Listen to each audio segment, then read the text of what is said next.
45. Hello, everybody, and welcome to Athletic Solutions, golf and tennis for the aging athlete. I am Robert Linkle. Thank you for being here. Moving forward, if there's any further information that you would like to get from me, head over to my YouTube page. It's just my name, Robert Linkle. Head to trainingtheolderadult.com. You will see all of our services there. Our big course, the TOA method, Foundations of Programming, starts this coming Tuesday. It's every Tuesday, Thursday for the next 7 weeks. It's $899. This is our $5,000 course that we have bundled down into just under $1,000. You guys get libraries, you guys get access to all these different templates. I teach you over 150 different exercises. Like, it's the most inclusive program that we have. So if you're anywhere near, like, maybe I want to do this, we have a payment plan. I'll hit you, do whatever you want. I'll help you out. I would love to have you guys in this because we only offer it once a year, and it's so much better live than it is if you watch it later on. Because of a lot of the live options, we're going to have meetings in where we can exchange and work together. It won't always be a format like a webinar like this. Okay. So if you have any interest, let me know. All right. So today, one more thing to say. I witnessed a webinar a couple of days ago in which the presenter basically gave zero information in the presentation, and that kind of thing drives me nuts. So what I want you guys to leave with today is at least these 10 exercises that you can start to implement immediately right now.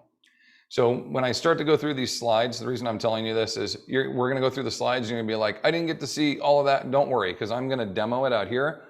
But I wanted to give you something on the PDF so you could see a picture of me or a video. It'll be a picture of the video and be like, oh, right, I remember this now. Okay. So that's why I'm just going to kind of burn through this real quick, because most of the time I want to be out here showing you everything. Okay. So the goal for today, if you've been involved at all in our videos the last year, I did tennis and golf last year, and it was mostly tennis focused. So today is going to be a little more golf. Really, these two things work so well together because it's rotational strength, power, torque production. However, one, you're in movement, and the other one, you're planted, right? But these two lifts or these two styles of training work really well together to the point where we literally list them in the workout. This is our golf and tennis program. So I think you'll find very good value in this that you can implement right now with your clients. Seasonal in other parts of the country, for where we're at on the West Coast, basically you can golf year round here. You can play tennis year round, but you have winter rates and winter conditions, etc. Right now, about the next 4 weeks, the courses are really opening up. The green fees are going up. Tournaments are starting to play for tennis. Like, we're actually getting into season. And I like to get at least 4 weeks ahead. Really 8 weeks is ideal prior to the start of any kind of involvement for our athletes who obviously aren't, performing for scholarship or prize money or anything like that. But we want them ready to go on opening day, basically. And it's the weekend warrior mentality of like, I'm good. I'll just go out and play and get in condition. That's where ACL tears and torn hamstrings and blown Achilles and all that come about. So it's really the idea of, let's take these 10 exercises plus our traditional resistance training and some good conditioning pieces and like start to plug some of these in. Okay. So we're going to dive into these here. I have a couple of different, I'm going to use the word mobility, but really it's a lift, and we're going to add a variation of load to it specific to these two sports because of how many times you bend over. Really, we should be saying because of how many times you hinge, but we don't. Every time you tee up a ball, you practice and putt a ball, you pick it up after you putt it. How many times you have to pick up the ball to serve, you hit it in the net, you got to go pick that up, right? There's 100, if not hundreds, and then if you're practicing during the week, thousands of bendovers that we need to address. So we're going to have different angles of hinging, different foot stances for hinging, where we really need to train contralateral, ipsilateral, angle, front plane, sagittal plane, transverse plane. And we need to train all that to make sure the billion reps we're going to do, in most cases, not the best technical position. People aren't going to stop, address the ball, properly stagger their feet, hinge, right? They're just going to bend over and grab it. You got to make sure they're strong and ready for that kind of stuff. So that's where you'll see a couple of these hinges. Got a couple complexes for you at the bottom. some dynamic explosive stuff. We did a lot of vertical passes and chest passes last time. So I'm doing more so transverse rotational kind of focus today. So a lot of good torque production based lifts. We'll dive into those. Take really good notes as we go through. And you have questions, feel free in the chat. Don't like using the Q&A. I have a hard time. I don't know if it's just me. Can't open the Q&A and have your slides up at the same time. I don't know why that is, but use the chat, please. And if there's already quite a few of you who have commented in there, shoot on there. Give me a little hey, hello. Let me know where you're coming from. I'd love to see where you guys are at, so I can see who and where we're reaching with our programming and our content. All right, so our first one here, different variations of windmills. Again, we're going to teach you these, take you through these from a angled 45-degree angle hinge to the kneeling hinge. There are, I don't know, 8 or 10 different lifts that can come out of these as well, from sandbag variations to snatches and staggered variations. These two in particular are really addressing that like quarter to 45 angle corner hip hinge, which is addressed and used so much in that pickup position. So we're going to spend quite a bit of time on that. The kickstand position to some kind of dynamic, either high pull or a full snatch to overhead. Love using fat bells. You guys are going to see me use those a lot, pretty much every demonstration. And the reason for that is the value and the health around the hand, the wrist, and the elbow of not having load on one end and the other, having it to completely circumduct around your hand. Again, I don't get any financial return from Rogue for saying I like the fat bells. It's just a product that I really feel creates a great value for us. So consideration there for the stagger and the snatch. Good, very dynamic, explosive movement that we can do. One of the few landmine exercises that are twisting rotation based that I like to perform, the more drop step variations we've started to put in, clients are really getting coordinated. Number one, it's a great fall prevention exercise. The majority of falls, upwards of 70%, occur in the backwards direction. So teaching clients to displace their body mass, drop step, and lower is a great service for fall prevention. But on top of that, these torque productions, twist and turns, ipsilaterally, as you see me performing here, contralateral twists are very, very difficult. Most clients, basically meaning you're going to turn to the open side. Most people are just going to fall over with the landmine in that case. So really ipsilateral focus on this one is pretty important for us.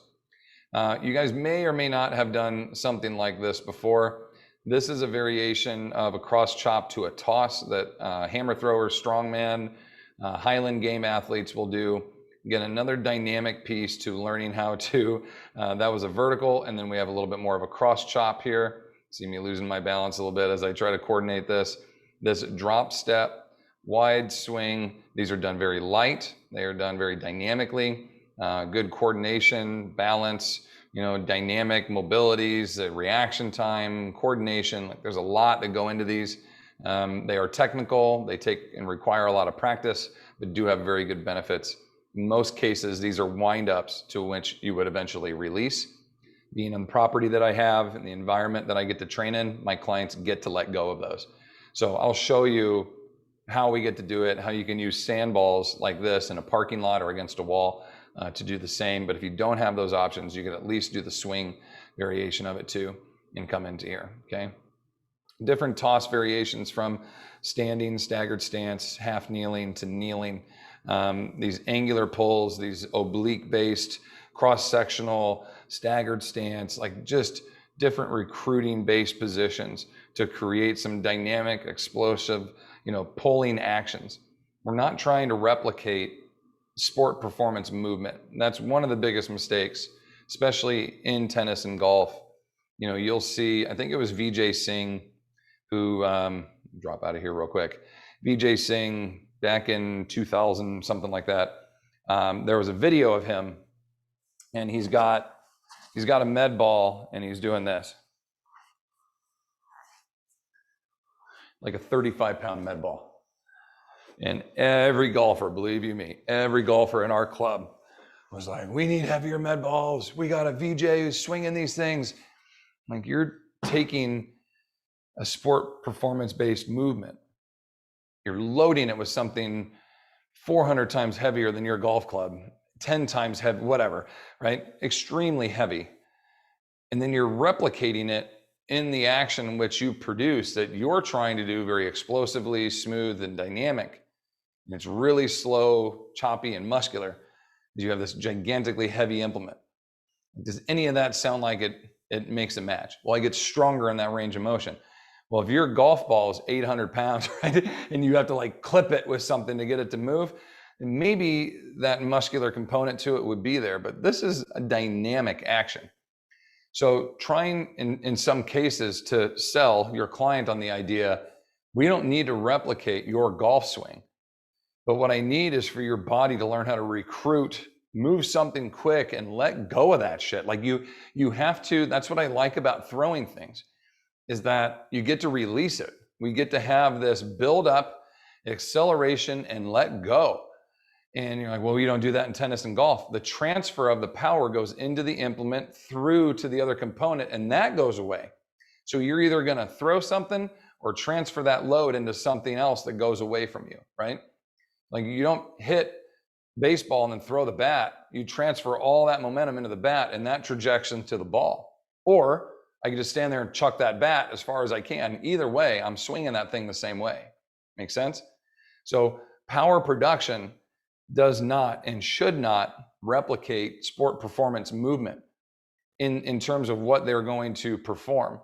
So we can chop, I call these chops and like tosses, we can chop and deliver these explosive strikes. And yeah, it's not, 180, 220 degrees of rotation like you would with a golf club, but we're learning how to transfer and take, momentous build up and explosiveness into something and transfer it, let it go, okay? One of the few movements where we are going to replicate a little bit, and you'll notice in this action when I'm coming through, it's dynamic down, and really the work is the back. The work is controlling the band back into position, learning how to turn my hip into this first, and if you watch my arms, there's no elbow break. This all comes from the hip, okay? It's a very traditional way in which we want to do this chopping action. And it's performed in this manner for one very particular reason. And we're going to get into some of our dynamic pieces. This is more golf based. Okay, when we get tennis based, when we start to perform some of these actions and highlight, a client can do like a single, okay, or they can do a double, right on cue. You can start to choppy chop. The idea is, can you move your feet quick and overcome the tension of this band? Not necessarily how much tension can I take, right? I'm not worried about getting further and further away from the band. I'm worried about moving quick against the tension, 2, 3. So it's more like a choppy, choppy, chop return, but quick, quick, quick, quick, quick, and then slow recovery back, okay? So this is a very good one for us from a stagnant, serve partners, ready to perform some dynamic lateral responses, and then trying to learn to stabilize the hip and change direction, some little speed skater variations, some pause and holds, dynamic pieces, overcoming the tension of the band behind you, right? And allowing that like constant tug or constant act of another tension upon you. Your body's got to say, like, I have to stay in this space, so I need to overcome and engage with enough tension to stay here and then throw myself into another direction. When the band is off, you feel light as a feather and you really feel that dynamic transfer that can kind of come in there. Some of the complexes that I like to introduce in here too are these little ipsilateral kickstand, contralateral RDLs, some of these variations here that we have. And these are just balance, stability, coordination type movements. These are really good primers. I'm using like a 13-pound kettlebell. I mean, it's that the load isn't a challenge. It's manipulating just a little bit something different, heavier, awkward than what is my body weight. And ipsilaterally to contralaterally, to bilaterally, if you want to hold in both hands, and then, perform these on a walking pattern, 1, 2, 3, 1, 2, 3. You can progress these and make them fairly challenging, and then build up to a point with the client where we will transfer into, notice how big my step is. We're doing this on purpose, like how far away from the box I am, where I need to reach out to it for my step up, my step off, straight to the RDL. That other foot doesn't touch down. You're only on 2 feet for right there. And then you're back to a single, single, single, single, single, double, single, right? It's super, super quick, that one dual stance position. And again, all performed on purpose and the intention of developing that ability for the client, okay? All right, so we talked about this a little bit at the beginning, but we have TOA, we have TOA select. I'll come back to this at the very end and just talk a little more shop with you guys. But for now, I want to dive into this and make sure, number one, you guys get some really good action to take with you and activity to put in. Good notes. Turn my air on here. I'm getting warm. And let's get to it. All right, so number one is the loaded windmill. We do this one. I'm gonna show you my butt. I'm sorry, but it's a really good way to teach this with your client, because when you're facing them, especially if you're teaching this online, if you're facing them, it's opposite. So I could say like, hold the implement in your left hand, even though it's in my right now. So now I'm gonna try to reverse it. Really good group exercise instructors have that down and they can cue it and mirror their people. I literally turn around and I'm like, follow me, right? That's what I was saying. I'm gonna show you my butt. So the way we do this is we'll take the load. This doesn't need to be heavy. The idea of this is literally to add a tiny bit extra load. And when we teach the cue to start off, I'll have a client just perform a traditional hinge and then shift their hips over 45 degrees, feel that stretch, then rotate, reach up, try to flatten their back as best they can, and then return straight, okay? So it's kind of a 4-piece. Hinge 1, shift 2, reach 3, return 4. And then eventually, as they keep performing this, we take the first step out and we just say, just go straight to the corner, reach and return. Straight to the corner, reach and return. Then we add it all together, straight to the corner, reach, return. Straight to the corner, reach, return. Then we'll have them switch, same action, same idea on the other side. Okay, so we're producing this angled hinge, 25 to 45 degrees, okay, that we're angling out. And our goal in this, number one, is to expose the QL, okay, your quadratus laborum. This is the muscle that when you throw out your back, typically is the one that will seize, throws everything out of alignment, swells, and now you've got that, dimple pain right over the top of the butt. This can aggravate and stir into sciatic inflammation and tingling and everything else. But I'm going to say 80% of lower back injuries occur from this. So it's not something we need to shy away from. I've done bird dogs and I've done thoracic rotation on the floor and I've bridged. I've done mobilities to prime me for this. Then we stand up and I can grab 5 pounds, 7.5 pounds, not heavy, but just a little bit extra load. And then we're going to work at these odd angles, okay? So that standing windmill is a very good one for you to work with.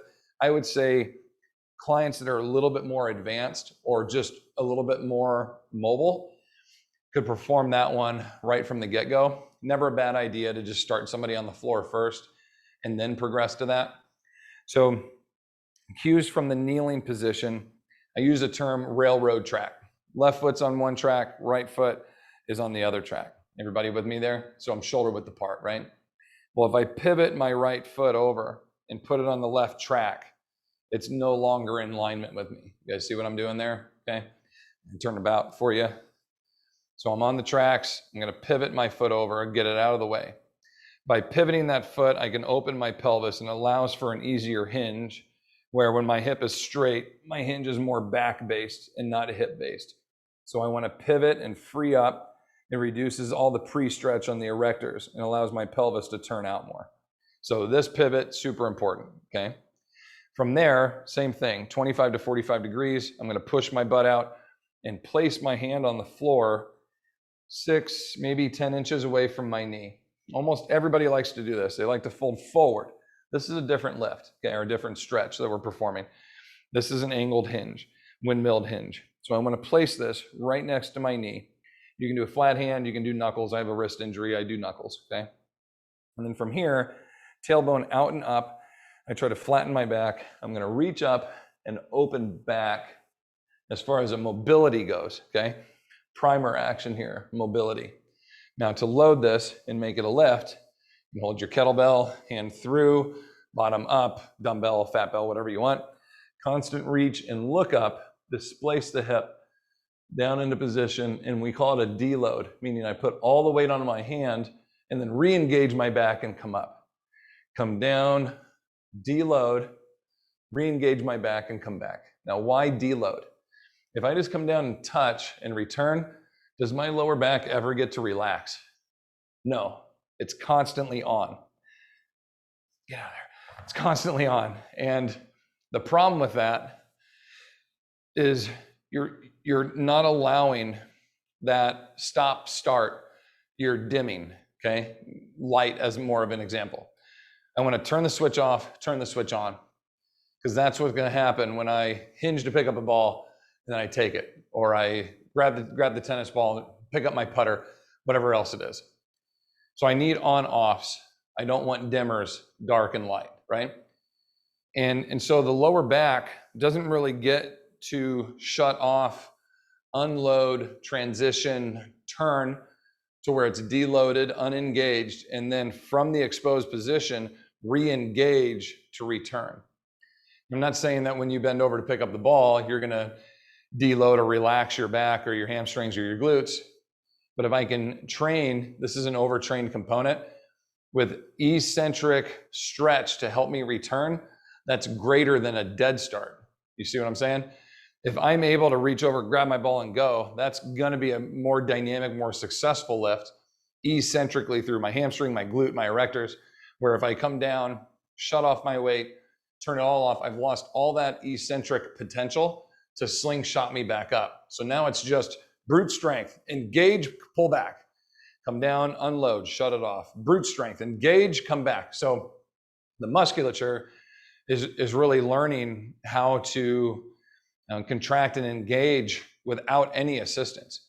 If we add the slingshot component of the eccentric stretch behind it, even better. So this is a way to like overtrain. This is good overtraining, okay? Like train further than what our clients are gonna need. So take advantage of this. You have clients that can't get on a knee, can perform these, okay, in a standing position, to a box, hinge, unload, reach, return. You can still deload from the standing position. It's just not as good, not as great a range of motion, okay? You can adjust the heights, that kind of stuff. Try to pick that as best you can, all right? So I really like those, they're a good piece. Okay, the fat bell, you guys haven't seen these before. You see the handle there in the middle, okay? So not heavy, 13 pounds, 15-pound dumbbells are okay. I'm teaching May the 4th. On May the 4th, may the 4th be with you, we will be teaching a Mastering the Bells course. That's 6 episodes, 3 weeks, and all I'm teaching are fat bells and kettlebells. It's like 200 something exercises. It's gonna be pretty cool. There's no programming, it's just movements. So you guys are like, what else can I do with a kettlebell? I got a billion things for you to do. And we have a whole 90 minutes just on mobility movements that we do and stability work. And then the next one, it's on power production. The next one's on pure strength. The next one's on metabolic conditioning, HERT training. The next one's on isometric endurance. I've got a different focus for each one. So you'll have some pretty good pieces, pretty good actions to check that out. But the reason I'm telling you about that is you can just use dumbbells with everything I'm teaching you with the fat bell. The fat bell is just going to be a little more comfortable, and it gives a greater range of motion because there's not the huge implement of load on one side. It's built in closer. So you get greater range with this. You can do more dynamic things with a fat bell in terms of you're not going to clip knees or body parts, you know, with such a bulky implement. So they're kind of the advantages there. All right, kickstand position. Okay, I'm going to go heel to toe, minimum at absolute minimum. I like to go a little bit further. There is such a thing though as too far, where you're almost in a split stance. We're trying to hinge from here. I'm gonna preload my front hamstring so much, my range of motion then gets shortened, and or I have to start to like recruit more from my back to help. So I'm gonna say at least heel to toe minimum, meaning my back heel and my front toe, my back toe and my front heel are in alignment, right? Or maybe 6 inches staggered back. That's a pretty good kickstand position, okay?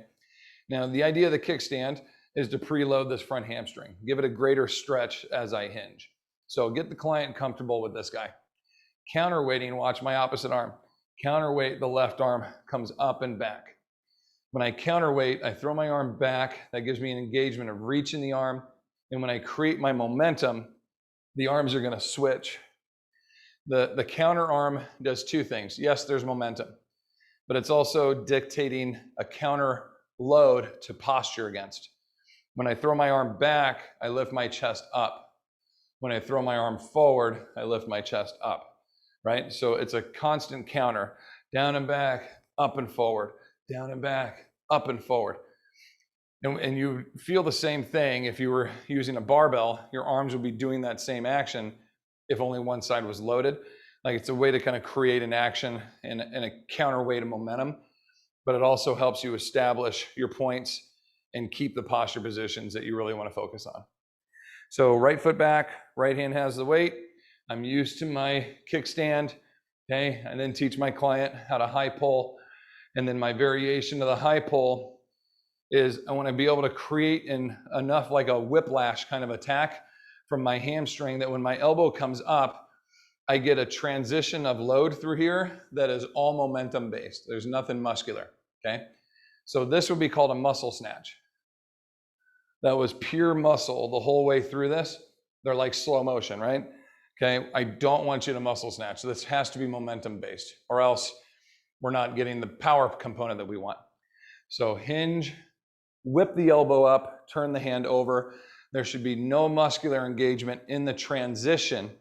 Basically, high pull, let the momentum transfer as the implement rises, and then punch to reach underneath it. High pull it, punch it. High pull it, punch it, okay? So I kickstand, hinge, high pull, punch, negative press, negative curl. Stretch, high pull, catch, negative, negative. Stretch, high pull, catch, negative, negative. So the momentum of this starts, front hamstring, stretch, stretch, stretch, catapult the hips.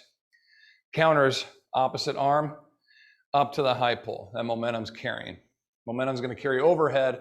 I'm going to punch and reach. Where we lose this, where we lose like max power, is I don't get to let go of it. See what I'm saying? I have to stop it. I have to slow it down and stabilize it overhead. So yes, you get to accelerate. And yes, there's very good power production, but is it maximal power? No. Ideally, I would just let it go. And that's where you see like the keg toss and the weight toss for strongman. That kind of stuff really produces great power. So if you have space and opportunity to go outside, there was a gym, Southern California, and they had like 100 square foot sand box outside. So you could just throw dumbbells. You could just take a dumbbell and snatch it, throw it, and it would land in the sand. And they had all these steel, badass dumbbells, kettlebells, you could just toss.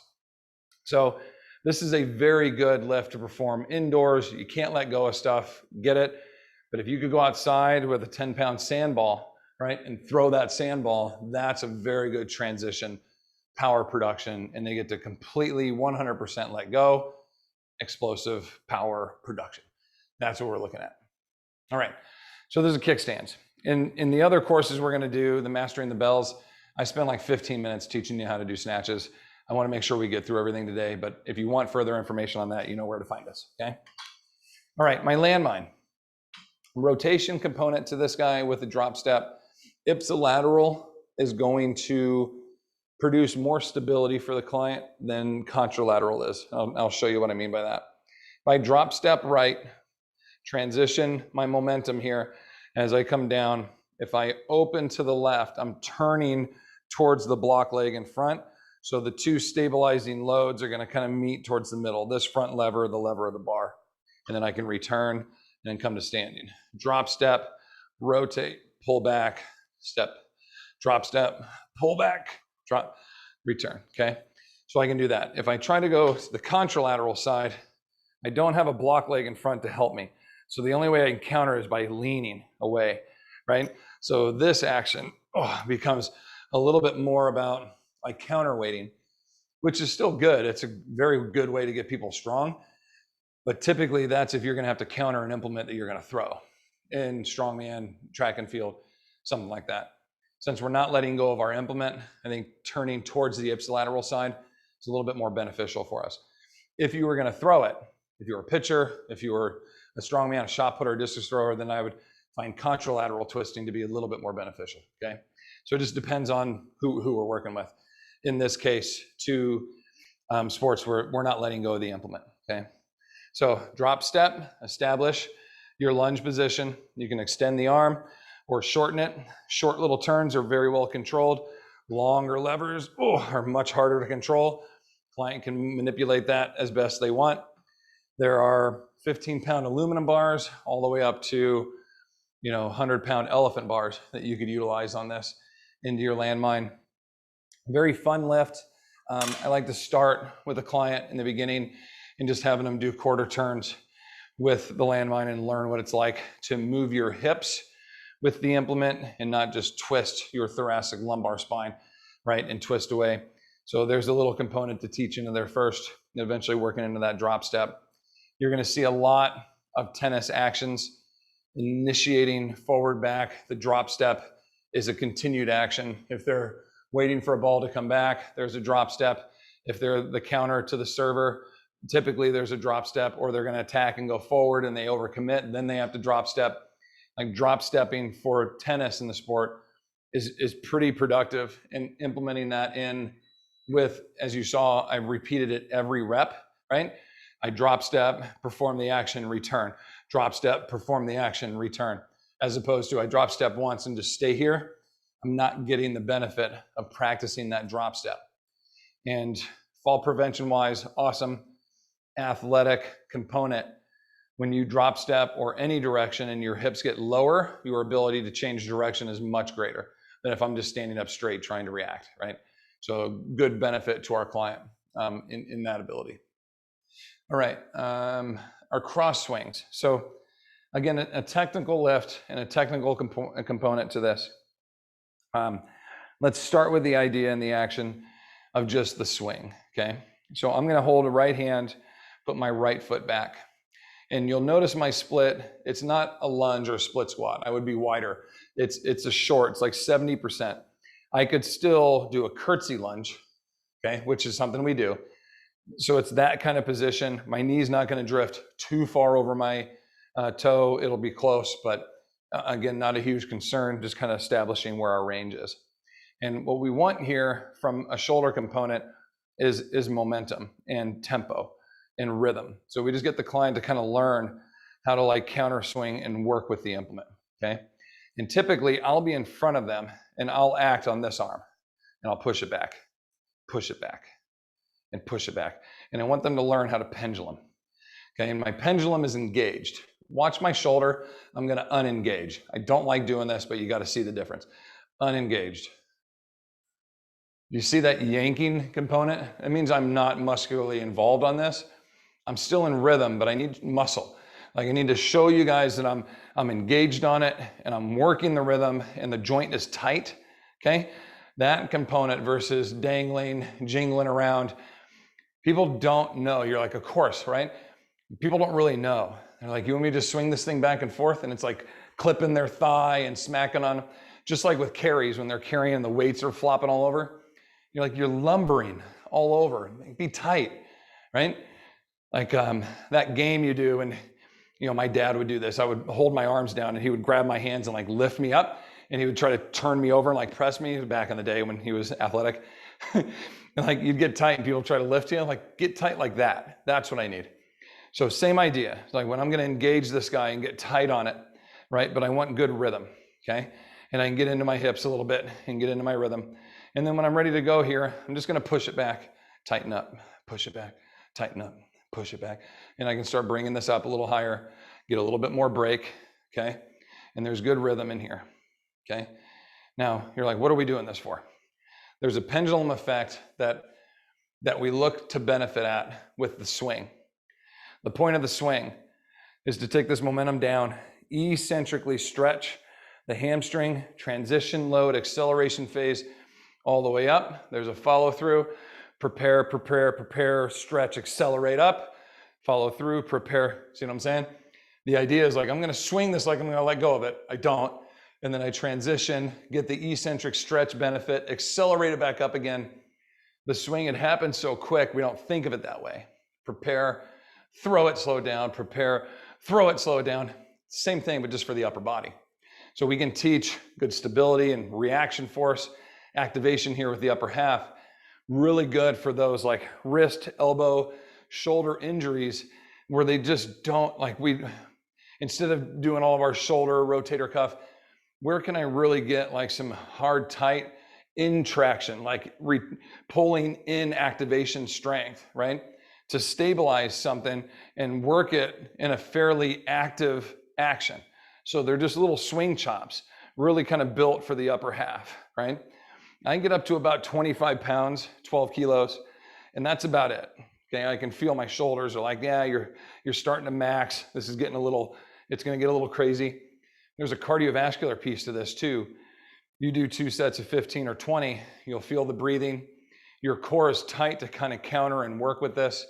It's a rhythmic chop, kind of a combo between swing variations and Indian clubs. And this all comes from the world of throwing, where with different stones, different weights, different hammers, if you know the world of throwing a little bit, where you would wind up and then release it. You know, I would take a couple winds and then I would throw this and I'd chuck it that way as far as I could. And they called them puds and poods, depending on where you're from, England, Ireland, Iceland, Russia, all this, okay? But the beauty of this is it's teaching this transitional strength, this momentum transfer. And if you think of the sport of golf, right? And you think of the sport of tennis and what I'm gonna be performing, right, as I do these, okay?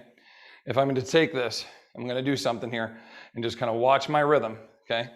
If I'm going to take this and come across, okay?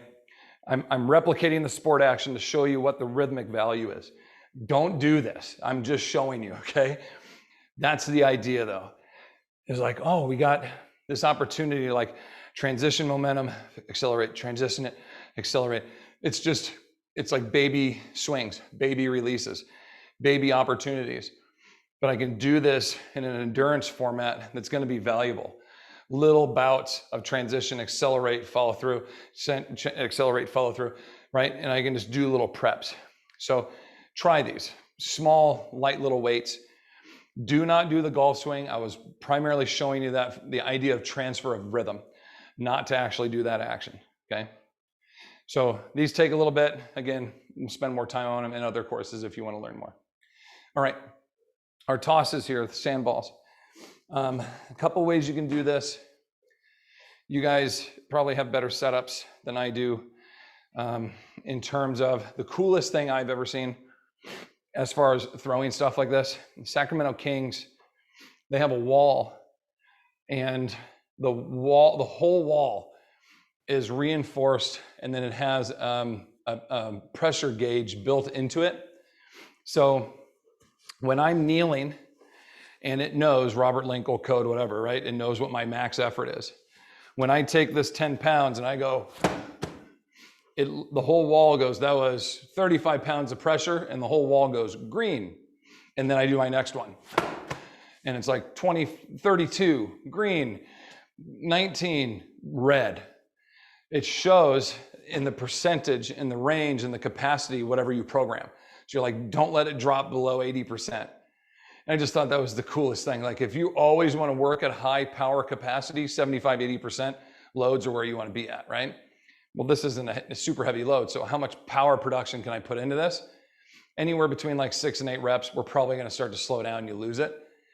But I thought like you take all the guesswork out of it. Like you're really going to see. So they would throw the basketballs. They had different weighted basketballs. I don't know what a basketball weighs, but they would go up by ounces. And so they'd throw the ball and it would hit it at like, I don't know, 30 miles an hour. And anything below 22 was bad. So they'd throw and they'd catch and they'd throw and they'd catch and they get like 7 or 8 and then it would turn red and they're like, I'm done. But then Chris Webber would do it and he could do 35%, 35 miles an hour, and he'd be able to go a little longer. So it was programmed for me. I just thought that was so cool. They had just the coolest shit in there ever. And it was built for like 16 guys. So basically they just had like 1 or 2 of everything. I'm like, this is a dream studio. It was millions of dollars. Anyway, long story, really doesn't have any benefit for us, but it's just a cool thing. So you could have walls, a partner, a med ball return, whatever it's going to be. If you're doing this to another partner, make sure both people can catch first Seen that mistake made before. And partner number 2 is usually not real happy about it. So I like to perform these, again, crossing to the ipsilateral side. And what I mean by ipsilateral is where am I finishing and delivering the load to? Right foot, right side, ipsilateral action, right? You could say I'm initiating from a contralateral action, but because we're crossing planes here, I wouldn't know exactly which one to call that. So as you're coming back, the thoracic spine has to do the rotation. And you do have about 60 degrees of thoracic rotation, the average person. That is good, okay? It's typically about 30 degrees on this side and 30 degrees on that side. Anything beyond that, we're typically going to be over twisting and torquing that thoracic spine, or you're going to start to recruit into the lumbar, or you're going to just start to open your hips, which is usually what happens with the rest of the swing or serve or so on. So ideally, I'm going to have the client open their shoulders from 0, maybe 10:30, 10 o'clock, somewhere in there. Allow the implement to come behind. Transition, pull, pull, pull in one unit. You got to get the idea of pulling the torso, not just swinging the arms, right? The arms can only curl and do so much. And if I did that on the sensory wall, it'd be like 7, right? There's not a lot of power in that. So when you come back, basically lock all this in and learn to pull the implement, right? You're pulling across. You're not pushing it. Does that make sense?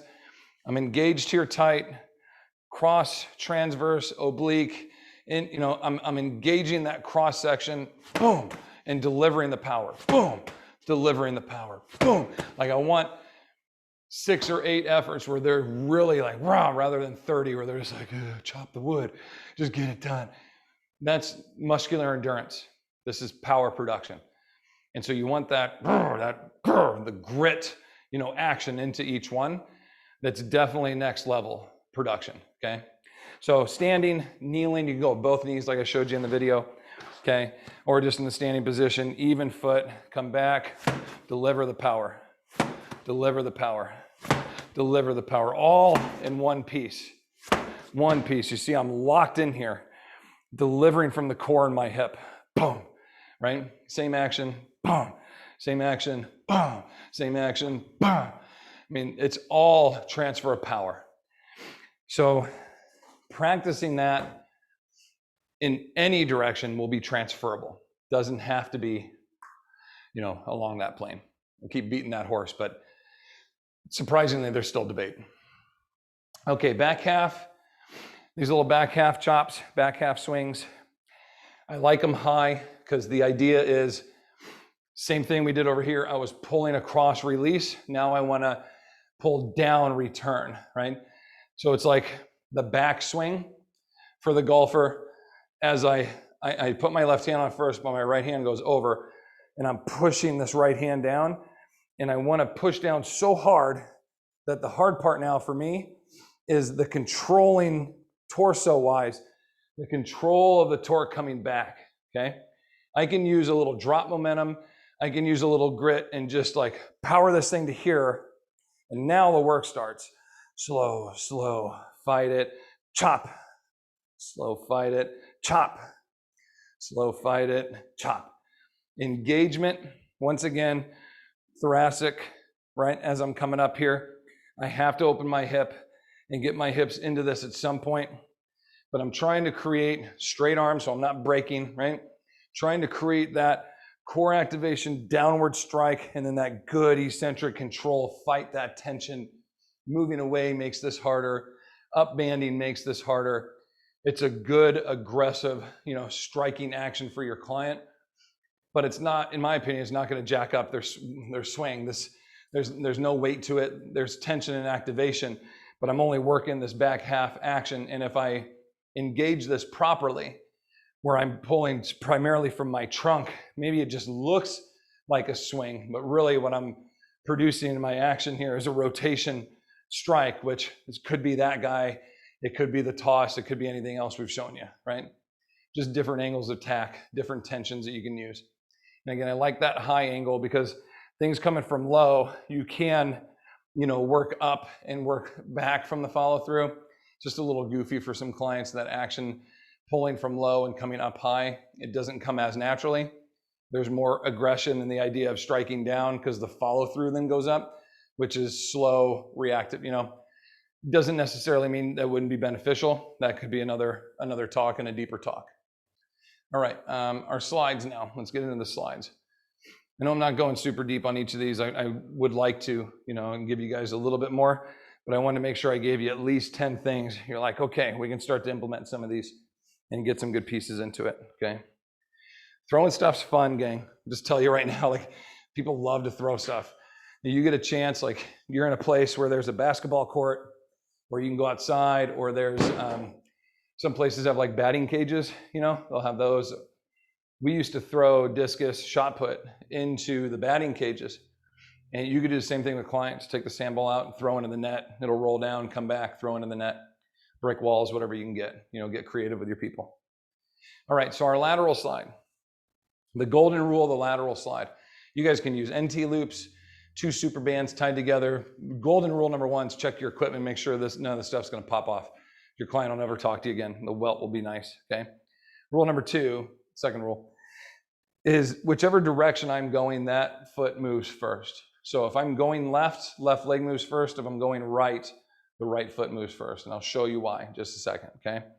So I'm gonna come out 1 step, return, right foot first, 1 step. Left foot starts off 1 step, right foot returns 1 step. And I'm gonna go 1 and 1, 1 and 1. And once my client shows me that they are confident, comfortable performing this action, I can try to get them to go a little further out. 1, 2, control, control. 1, 2, control, control. Now, we're talking aging athletes. These could be 80-year-old clients. They could be 65-year-old clients. They could be jacked up. It might just turn into lateral step, and returning. Totally depends on the client's ability, hip replacement, whatever it is they've had, right? The idea is, can I overcome this tension? Can I maybe move a little quicker than I normally do and get the idea of basically overtrain, right? In some lateral directions here, different planes of action and attacks. 1 step, 2 step, maybe 3 steps. We used to do like 2 NT loops tied together, and they could slack out 10 feet. So people could do like 4 or 5 out, 4 or 5 back. Those get a little more muscular endurance, not a great deal of tension. Play with it, have fun, okay? Now the reason, I'm gonna turn this way so you guys can see me. I'll try not to trip on this bar. The reason that that we do this, come over this way. Come on, buddy. There you go, keep going. There we go. Okay, so the reason we do this, right foot goes right, left foot goes left thing, is client comes out here wide, and then you return with the right foot. There went my base. Let's see if I can hold it here. I can't. As soon as the feet come together, your base is gone. So you're either going for a ride or you're getting accelerated back quickly. So I want to come out quick, and then return wider, right? See how wide my base is here? The last thing I want is to come out, bring my other foot in, that momentum takes me, and your client goes across the rubber floor on their face, which happens. You'll see some other actions too, where they're like, oh, I want to work on my drop step crossover, because I do that in drills on the tennis court. Not while you're under tension, a cross step behind, and they catch a toe, they get thrown across the floor again. So this primarily is like basketball defense. I want to get you wide, and I want to stay wide and even wider, right? And so the idea is like, can I just work a good wide base and be aggressive in a change of direction to overcome it? We're not working like agility, quick foot, hand-eye coordination, like sporting tactic. Let's do that later when this isn't on me. Make sense? And we can do reaction drills and other stuff later on. But when you have something on you, an NT loop, a 1 inch or a 1.5 inch band, that's not time to play around with a narrow base and you're going. I had a client, she caught it wasn't even a divot in the floor, guys. It was like a little dip in between 2 tiles under the rubber floor. And she caught just the side of her foot on it and went down like a ton of bricks, man. I couldn't even find it where it was for a while. We had to watch the video to find the exact spot. But my point is, it doesn't take much, okay? It does not take much to get somebody's momentum to go. All right, I got speed skaters and my 2 complexes. I love the speed skater. This was a big one for me in my hip rehab. You guys don't know my story. I didn't go into it on this one because I think I know most of you. But I've had 3 hip replacements, 7 hip surgeries altogether. And stabilizing the hip and having a tension, a constant tension or a progressive tension, band load progression, a progressive load to overcome really helps you recruit because you don't know how hard it's going to be all the time. 30 pounds is 30 pounds, but this band is 50 right now, and it's 60 right now, and it's 55 right now, and it's 63, right? So you just don't know. So like learning to overcome those tensions are actually really beneficial. So very light band, a 1/2 inch, 1/4 inch band to start, put it around the client. Pulling them straight back is ideal. You can start to challenge and like turn just off corner and have it pull them back at 10 or 15 degrees and then do the other way. Just little variations. I always say like just to dick with them, but in the attempt of doing that, there's great value in like just trying to change the channel of attack, okay? So tension right now is directly back. I can learn to compensate this and be like, okay, I'm comfortable here. I can load about 80, 90% of my weight on my right foot. And when I'm ready, I'm literally just gonna step to my other foot and step back. And client wants to get comfortable performing this action, okay? Then I can start to perform a bigger step where I just start to expand, but I still have both feet on the ground, or 1 foot on the ground at all times. I'm never airborne, okay? And so I can start to get these little actions, and then I can start to single leg where my back foot comes off the ground. See how my back foot's off the ground here? I'm not putting it down for stability anymore. I keep that back foot off. And each one, I say to the client, show me you've got it. I've got it. Go. I've got it, go. I've got it, go. Where if I said, stop, they could just stay, right? 1 or 2 seconds. Ideally, you just leave them there and they're like, I got it, right? Then, as confidence starts to come about, we can push off, push off, push off, push off. But in every attempt to do that, we want it where you're like, they've got control of this. It's not this, I'm constantly just falling in and out. It's a deliberate effort with each push off to push, land, gather, stabilize, prepare, push off, land, gather, stabilize. All that happens like that, like that, like that. Like there's so much more going on than we're thinking about, but it takes good practice with your client to be able to perform that. So body weight, then a little band, then we start to practice and engage, progress up. You just grab somebody and throw them into this, unless they're a good athlete and they've done it before, probably won't have the greatest success, okay? All right, my last 2 are just little complexes. And this one's fun because it kind of becomes a game a little bit. And I'll challenge clients, I'll do it with them. So I'm like, okay, right hand, right foot's on the floor. On the count of 3, we're both gonna lift our left foot off of the ground. And now game is on, okay? So I have to do a single leg RDL, a single leg RDL, transition to my left foot step up. Back to the floor, left foot goes straight off, back to the RDL, back to my step up. And the game becomes who has to do that, right? You fall over, you start to lose balance. First one to screw up 3 times is out. And it's just a little competitive nature for us to try to, challenge and work a little harder. But basically, I want to be on 1 foot the whole time. 1 foot here, and then I transfer. I'm on 2 feet. I get that just for a second. And now I'm on 1 foot here. Can I balance and stabilize? Return. 1 foot off the box here. Stabilize. Return. 1 foot up on the box. Stabilize. Return. And then you can start to get further away, right? Where we have to reach up for this box. Reach back to get off the platform. You start making it harder. And then you really want to mess with them. You start moving the weight. Left hand to right hand to left hand, right? And you just start to challenge it. And again, coordination, confidence in the client.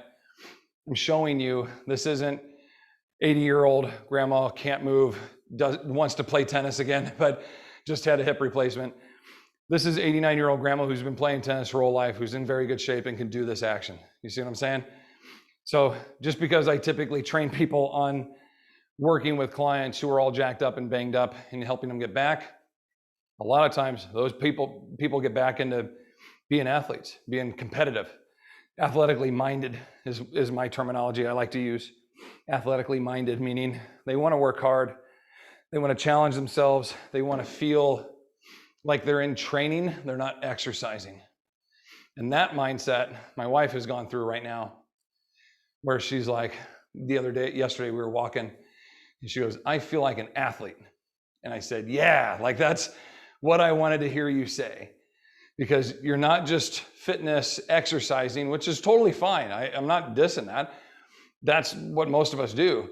But when you have a purpose, she's going to run a marathon. She's got a 20-miler schedule. Like she's got dates that she has to be set for. That's a macro cycle. You have 290 days of stuff scheduled that I've built for you, from workouts to pre-runs to tempos to recovery weeks to like we've built it all out like a pro athlete, right? And then that mindset, I need her to make that switch where she's like, I'm in training, I'm not exercising, okay? And I don't mean it in a bad way that exercising can't be hard. I just mean it's a different kind of mindset. So when you make that switch, you have a lot of people that still want to have that mindset, even at 60 or 70, I'm in training. This is my sport, this is what I do. Athletes don't have to die at 25 or 30, you know?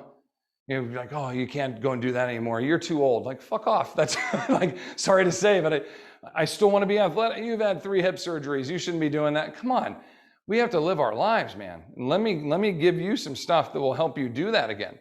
You know, I caught shit from my mom for doing that yoke carry with 300 pounds. You've had 7 hip surgeries in your back. And what were you thinking? I wanted to see if I could do it. I built up to that for like 8 weeks. I trained like an athlete so I could do that, you know? Not dumb, not just like, oh, just give it a shot, hope it works out. Like, I've done that forever, and that's where I've been. It's a build, you treat somebody like an athlete. That's what this is I'm showing you some basic ones, I'm showing you some advanced ones. You need to know like where to drop those in with your people.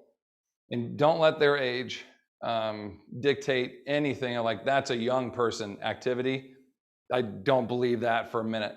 There aren't bad exercises, there's only poor programming. You can quote me on that. Okay, I'll say it again. There are not bad exercises. There's only poor programming.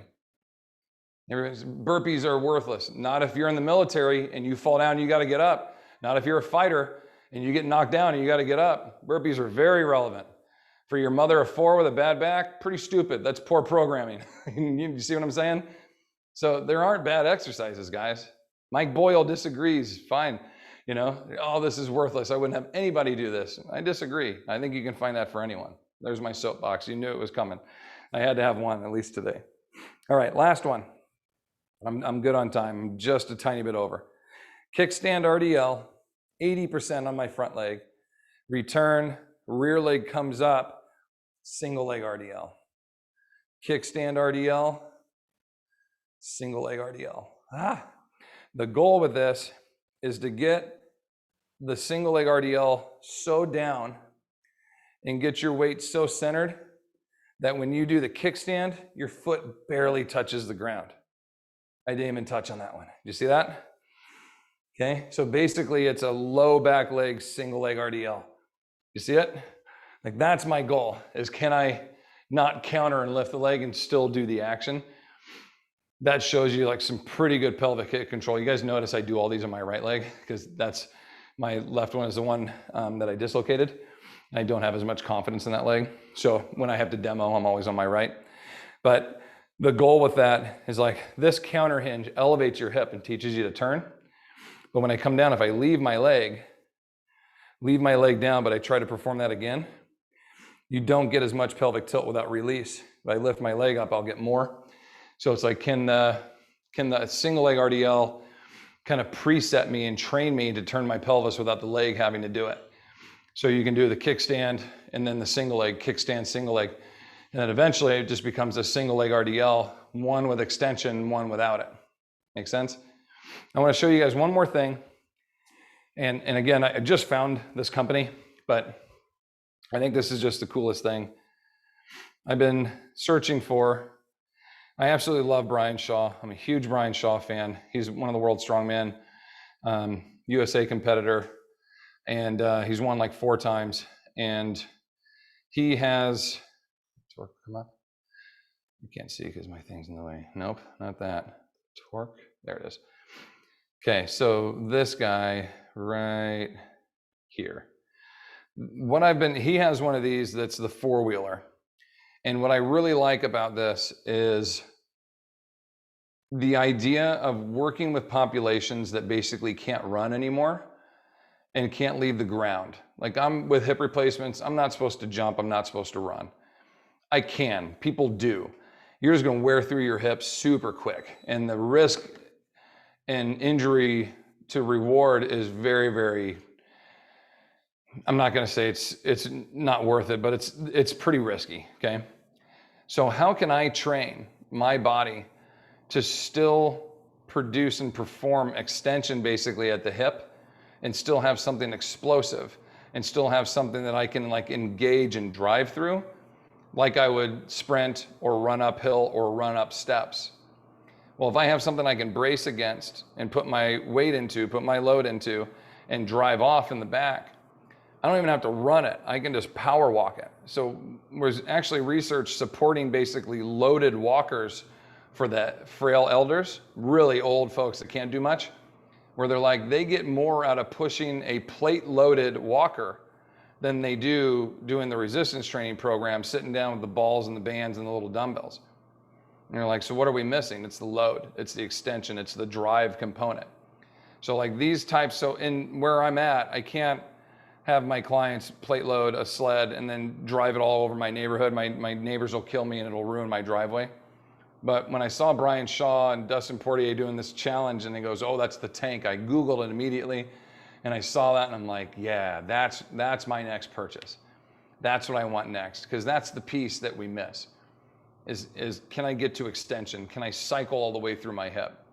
Because going to a hinge and coming up, that's flexion to extension to neutral. Where does my extension come from? Under load, under pressure, with power. Just don't get to do that anymore, you know? So that can come about with an implement like that, or a sled or a prowler or whatever you have, with something that you can lean into, put your weight to, and drive. Clients that have had strokes. I had a client named Joan. You guys have been with me a while, you remember her.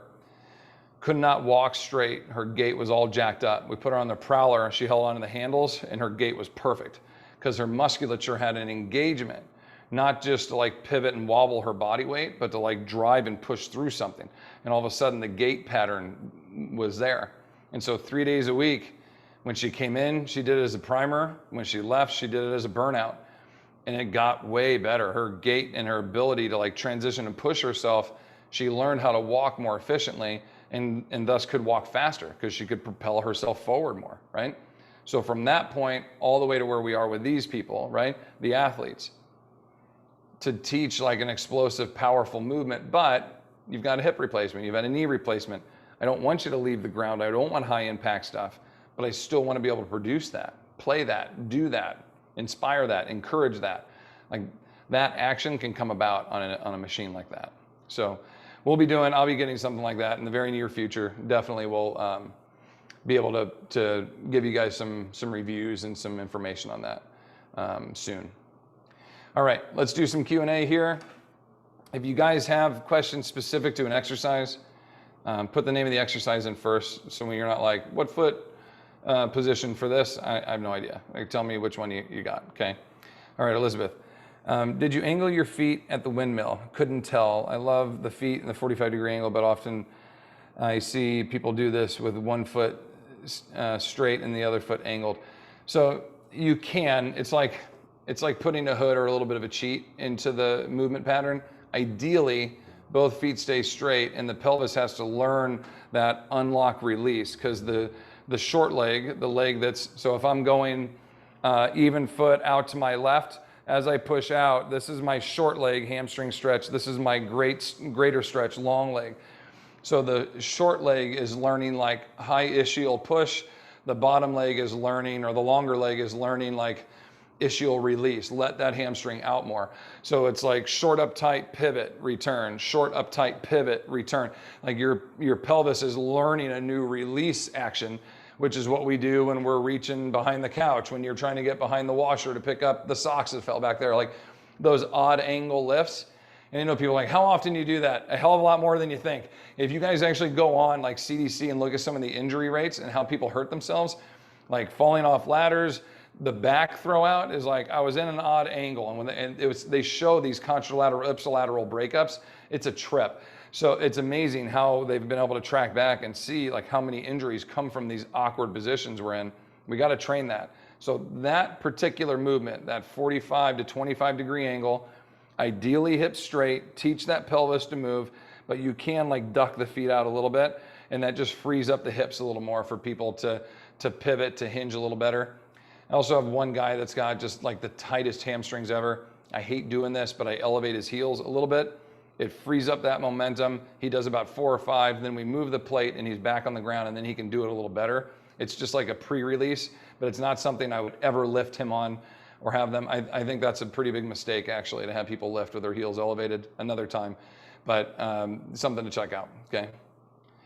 All right, the swings feel very effective. I love these. Okay, swings, I'm hoping you're talking about these guys, right? The straight through and the chops. I think you guys will like them. It's Adriana again. I'm from Toronto, Canada. Okay, oh cool. Adriana, you're awesome, by the way. I really enjoy, and thank you for everything that you comment and relate with me on Instagram. I really enjoy our conversations and our messages back and forth. You and there's a Judy that is on there all the time, and you guys are great. Okay, the skater squats, I like that. Speed skaters, the pause and with the pause and the landing before adding band, and before adding the band distraction. So I'm guessing you're asking order. Go body weight, speed skater, step, step, step wider, eventually leave the ground step, leave the ground step. Now you have established an action that is lateral based, but no play, right? There's no other action upon the body to play at it. Then add a band, and you can start over again. Step, step with the band, and then push off bigger steps, and then leave the ground. And if you do that, then you can start to implement in other things, you know, and I like the idea what you're thinking with like adding distractions or like dual tasking. Okay, count backwards from 100 by 3s while we do this, right? And so they're like 97, 94, like that kind of action. It's fun to implement in those kinds of things. Or for your ones that are pretty good, I have lacrosse balls, and so I'll do a bounce pass to them. So while they're doing this, they have to have their head up, and then they'll bounce catch, and then they have to throw it, and they have to wait, and then bounce catch, and then they have to throw it, right? So they don't know when it's coming, if it's coming high or low, like you're just starting to implement in more.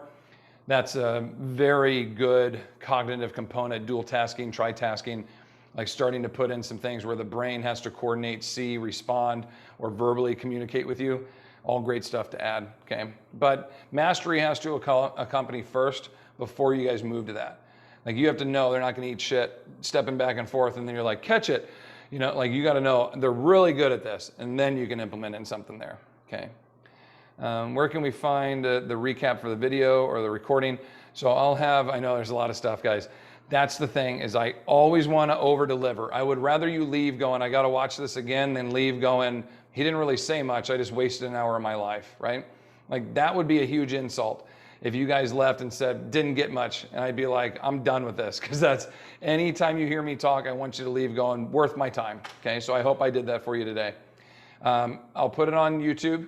It's also on our Athletic Solutions on TOA, trainingtheolderadult.com. You guys pop on there, you can sign up for it, it's free. And there's CEUs attached to it, okay? So you get 6 CEUs by the end of the year if you get to do all 6 of them with us, okay? My head is spinning with ideas, excellent. I hope it was worth it, good. Thank you very much. All right, any other questions? Brilliant, Elizabeth, again, you're flattering me, thank you. Any other questions? Fire away now. Thanks for staying with me longer here too. That was awesome. I'd love to do questions with you guys. I'd love to see some of you next week, April 20, our big course. And I know it's a chunk of money. I understand that. I guarantee it's worth it, you guys. I give you so much content. There's video libraries. You get access to all this stuff, all the recordings. You can go back and watch them anytime. There's templates. There's every exercise plus instruction. They're like 90-second long videos of every single lift that I teach you, so you can come back and do it. It's a really good course. We have a payment plan. I can work on payments with you too. I want you to get it if you want it. So message me, call us, let us know. You want the May the 4th course, the bells, and Mastering the Bells one, same thing. We have Masters of Programming coming in the fall. So anyway, I'll let you guys get going. But if you want information from us, we will make it happen with you guys. I'm not here to outprice you or outbid people. I want you to get this information, so I'm here. Any questions, feel free to email me, robertlinkle@gmail.com. Head to the website. You can leave comments there too. Thank you so much for being here. Hope you enjoyed it. I hope you got good stuff. I hope you feel like I over-delivered, because I always want to do that for you. Love you guys. Thank you very much. We'll see you next time.